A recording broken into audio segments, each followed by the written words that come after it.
how to change from business to personal account on Instagram.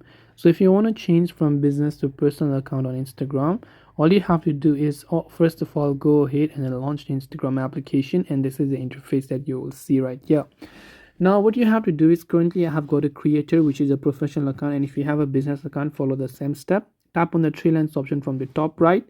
When you're on this page, you have to look for an option that says business type and tools, or business tools and controls, right? So we'll just scroll a bit further below until we find that option. So here you can see creator tools and controls. I have creator account. If you have business account, you will see business tools and controls. So tap on that particular option right there. Once done, you can see this option called switch account type. Tap on it. It says switch to creator business or switch to personal account. So if you want to switch to personal, tap on switch to personal. It will ask you for a confirmation. So yes, you can tap on the switch to personal account option to basically switch from business to personal. So I hope that this video helped you. If you have got any further questions, feel free to also leave them down in the comment section. Thank you for watching till the very end of the tutorial, and see you soon in the next video.